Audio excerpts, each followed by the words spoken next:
Don't scare me like that. Hey guys, welcome to Emotion. We are here with another In Motion Shorts. So today is basically, our jumping in grand to what is going to be going for the Emotion podcast. And we got the Wolf and Barry session for this Emotion Shorts. So I'm Wolf, and we got Barry over here. You do got doing Barry his over part. there. So what you got for us? What you got for us, Barry? What do we have today, Aaron? I think we're here to talk about passion. Ain't that right? Is that's the subject for today, right? No, That's the word. No. The subject is for how to build passion. How to develop it. So meaning that so I'm assuming at this point in your life, what are you like? What are you in grade school or something? Middle school? Learn common sense, right? Yeah, I still got my looks. Grade school. Yeah. But yeah. So what I got going on passion wise, right? That's what you mean? No, I mean when I'm saying by building wise, do you have right now we're gonna be talking develop passion. So what develops your passion? What makes you passionate about what you do?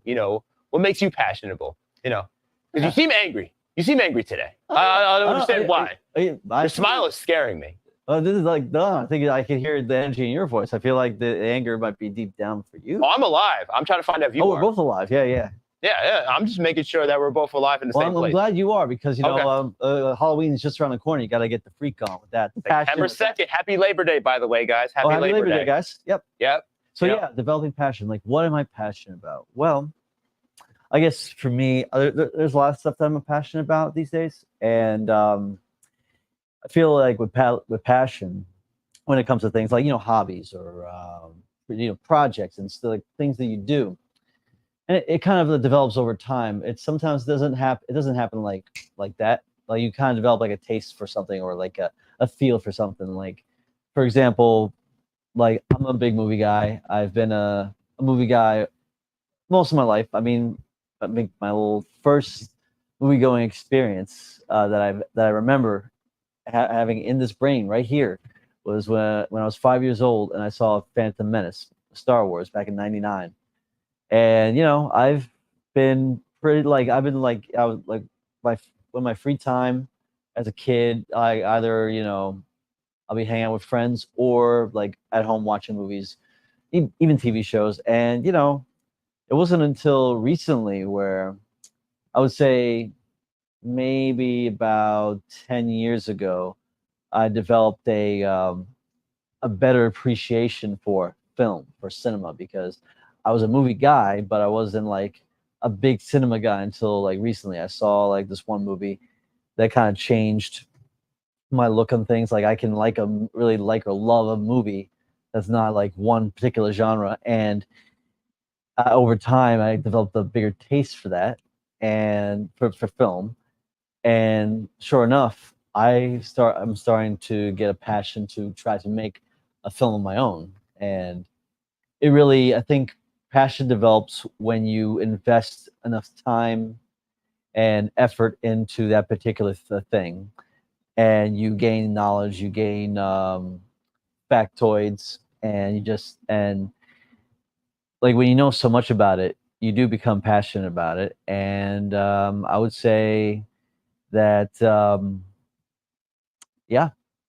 it takes time, and the more you know, the more passionate you can be about it. And I feel like I'm really itching to make a film one day, and with that, it's good. Like with anything, it takes time to get the people to know people, to get other passionate people together to create this passion project. Say it'd be a movie in this case, and that's my prime example for passion, or something I'm passionate about. What about you, Aaron? What are you passionate about? What have you developed besides our lovely podcast that we got here? Oh, so we're pointing fingers now. I see how it is. Yeah. That's how we're doing it. That's how we do it, buddy. Oh, by the way, nice little round of applause for our friend Chris who was telling us so passionate. Good job. So that's awesome. You know, like I said, it's good to know how your passion developed. So like it's to me, I heard movies, Star Wars. So it seems like you're very big. Same thing. Same thing. Okay. Mostly. No, that's no. I mean, it's cool. You know, you're a Yeah. nerd. You know, it's that is you know that's what builds you. And Yeah. that's I'm saying that's important. It's Yeah. important to build, what builds you. You know, you shouldn't care what other people think. You know, I agree. and trust me, you know how many people I've come across and be like, "What is Star Wars? What is Star Wars?" You've met those people. I've met these people that they're like, "What's Star Wars?" Like, Star Wars is like the moment most millennials and like the generation before me, knew what was, grew up on Star Wars, Harry Potter. Mhm. So like, when I hear say it's like, I've never seen a Star Wars movie. You never seen a Star Wars movie? You never heard the lightsaber? You never heard of May the Force be with you? Have they, though? Revenge of the Fifth? Is that what Oh. they call it? Yeah, like it's like a Tuesday celebration or whatever. Yeah, It used to no. be just like May the 4th, but then they're like, oh, Revenge of the 5th. The 6th. Revenge of the Fifth. Yeah. So I don't know, but like no, that's good. So all right. So back to the question.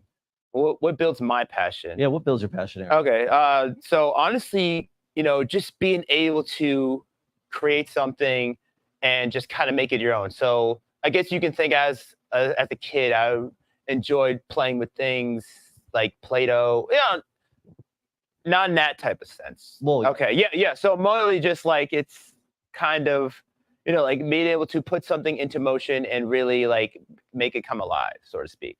Mm. So, I generally, just want to know how that develops, just the process of it all. Not did I understand the whole process of everything I was doing? Not really, but I like making things happen. And I like making things happen. And even at the time when I was younger, it was more macaroni art, then it turned to a drawing, and then it turned to, hey, let's just do this fun lemonade stand, whatever. And that's just a grown-up process. But like just being able to do something and make it come to life. Mhm. And as it got over time, it became more and more professional looking instead of just gluing macaroni on the piece of paper. Yeah. It actually became more something because Right, yeah. I've developed something. So it was a like, development process. So like with when it comes to like developing your passion, really passions don't really come like to fruition. They don't start to you don't enjoy like the fruits of your labor don't really happen until like as you grow up, you get older, you grow up, and like you as a kid you like things and stuff. You find what you like, but then you see what sticks, and then it kind of blossoms. And you have so many options, so many different ways you can go as a kid. Like when you become passionate about something, it's like when you find that path, when you find exactly that thing that you want to put your time and effort into. That's how that goes. It's just like it's a natural process, I think, for everybody. And whether if you're into movies, you're into dancing, if you're into art like drawing, painting, and sports and stuff, all that stuff, all the very talented and professional people out there that do the things that they do, they found a passion for it as a kid, and that passion develops from there and it blossoms. Hopefully, hopefully like those people who go for their passions that let it develop over time, hopefully it works out for them, because sometimes you go for your passions, but sometimes the passions that you strive for don't pan out. Now, so when you say don't pan out, I mean, pan out maybe the way that you are hoping for, but as long as you keep at it, I feel like anything's possible. What do you think, Aaron? so like I mentioned earlier, like a work in progress, Uh-huh. a productive motivation to Okay. continue that, not just okay, I done it, now I'm done, now I don't have to do anything, now I can just sit down Keeps and going. just Keeps going. so you're keeping the movement happening, however that is. Like, and I'm not just saying physically, but like you're keeping the movement mentally. You got to constantly think. How else do you sleep? I mean, when you sleep, you're kind of really not thinking. Never But like, it never stops. no, well, yeah, Passion never stops. well, you're not supposed to stop. You're not supposed to stop because you're supposed to keep going. I mean, if you stop, then you're Yeah. done with everything. Because like your mind and your body are supposed to meet. Sometimes in a weird aspect ahead. Now I'll just tell you a little something. So like sometimes when I'm like, I'm doing work, I'm working, I'm thinking, and then I come from a long day. I think we can all relate to come back home from a long day, work, or whatever we're doing, road trips, homework assignments, general projects that just blow your mind. And just really, you get down, it's like, okay, so I think of this, but then my body at the same time just doesn't want to feel that. Like, I know I got to do this, Yeah. but like, I just really don't want to get up. Like, you ever felt like that sometimes your body and mind just don't meet at to a certain They're point? not in sync. Yeah, sometimes. And that's just depending on what you're doing. And like, sometimes that can create that flow of passion though. Yeah. Because then you're just thinking, it's like, okay, should I just go with my mind or should I just go with my body?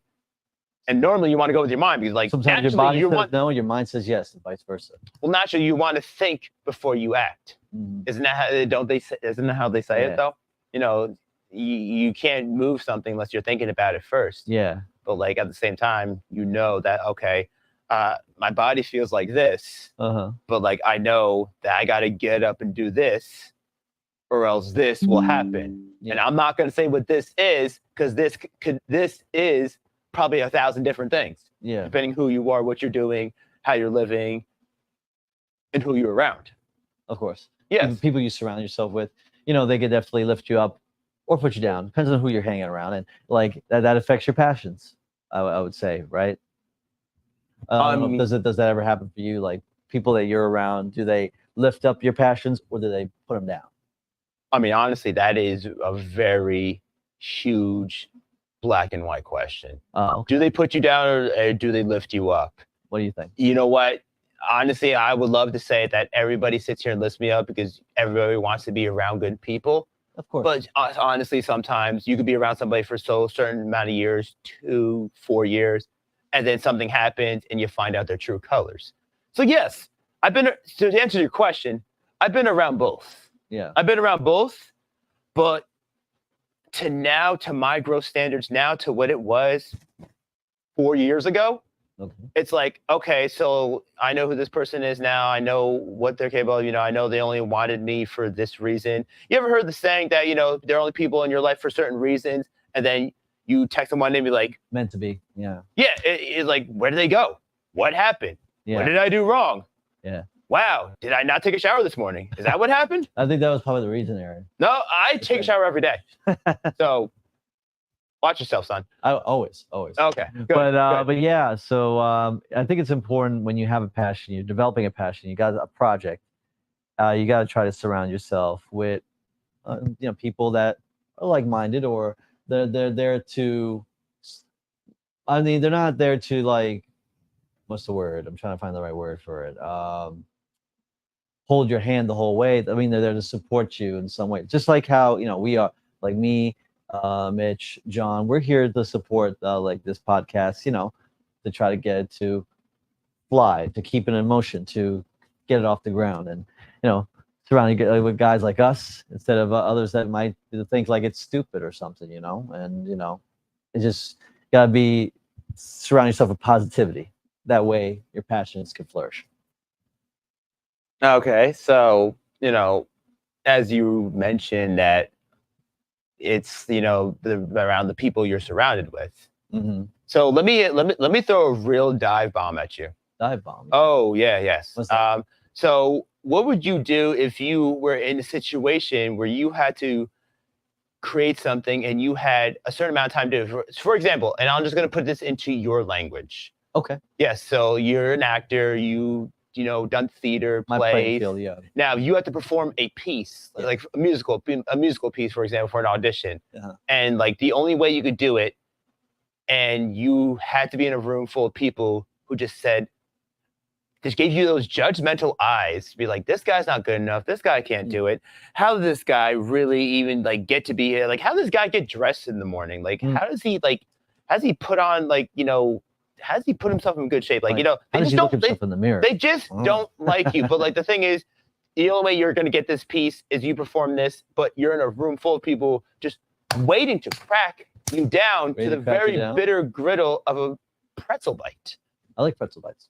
Well, you're not going to like this one. Oh, man. But my thing is, it's just, but it's just the idea of how do you put your now. This is the question. This Yeah. is the question. I just had to do a mental think down. Yeah. But the question here is, how are you going to keep that passion, keep that development when you're in a room full of, those people who are The naysayers. not into you, the not naysayers, into you, and want to see you fail. the doubters, the naysayers. The that kind of doubters. thing. Yes.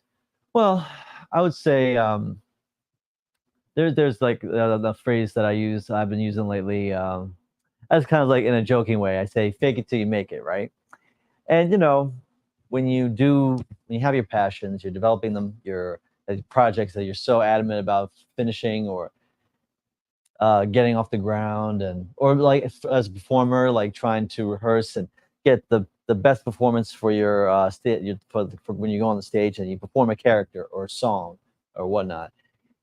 You just kind of you really take it in stride. You do a confidence, keep the confidence up, even if like you might have your doubts about how the people might feel about you as your character, you as a person or as a performer. And I mean, a lot of obviously you won't please everybody, and not everybody's gonna like love what you give out there. But I think the best way to deal with that is just to keep being yourself, doing what you're doing, and do it with confidence. Because if you're not going forward with your passions with confidence, then why strive for those passions at all?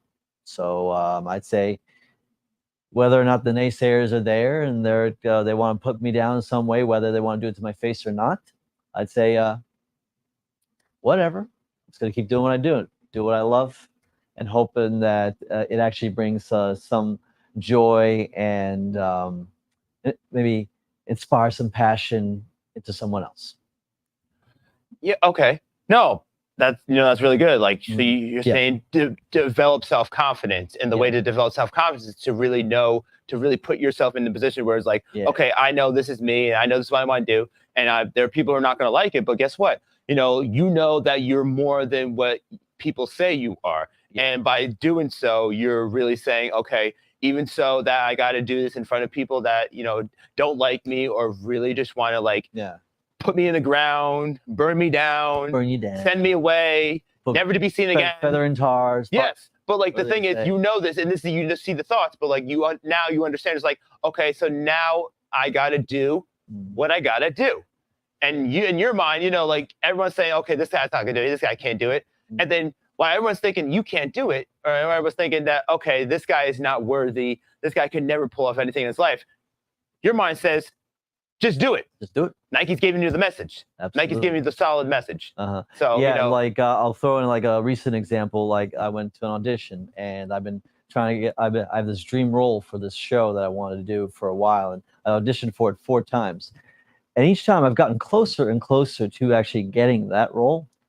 And but unfortunately, certain things that just didn't align. It wasn't, I guess, in the stars for me to get that role at that time. So I've been learning in that process of trying to get that particular role about how auditions work, and how it's not necessarily, you're not being rejected because of your talent level. You're probably just being rejected on a more technical, like, oh, he probably doesn't fit the size or the look that we want for the character, something superficial like that. I mean, because they've got so many talented people that go out and audition. They like, oh, we know you're talented, but do you fit the role? So a lot of people, they think it's a judgment on their talent. I mean, in some cases that will affect it, but it's really like more on a surface level, the basic. So like I try to keep that in mind. So when I keep going at it, when I stay on course and try to get that role, I try to just do it with confidence. Because if the charisma's not there, I probably won't get the part. So whatever passion you develop, do it with confidence, learn along the way, and you'll get there, and it'll be in the end, it'll be more satisfying. No, so I mean, that's all that needs to be said, is that you need to know who you are, and you need to believe who you are, believe in yourself, and what you can do. No, you're like I know my talent level. Other people recognize it. Maybe not yet, but Just do it with confidence, and eventually they'll see. So we just confirmed that confidence is the keys. Confidence is the keys. Okay, exactly. See, now we're catching on. So you know what? This has been great. That So should you be one know, of your taglines. Confidence is the key. trust me, it's already been there. I'm already publishing things out. But no, this is good. So this is how you keep things in, building the passion. So honestly, like I feel like I know how to build my own passion, but like that's the most important thing that's kind of my here to say is how to build a passion and how it keeps going and how you can continue it even like ongoing, even when you're in an uncomfortable situation. So this has been great. So It's been thank great, you, man. thank you, Barry, for giving Thank us a little you. example, even though it was a bit. But honestly, it definitely gave us a little bit better perspective on how to keep a passion flowing. So I do appreciate you doing your time. Not that you had any other time, but it works. It worked out. Fake It it worked till you out make it, perfectly. baby. That's what I Fate said. was right on our side with it. Okay. Mhm. So this is one of our motion shorts. We will see you guys again next week with more details. See you guys. Oh.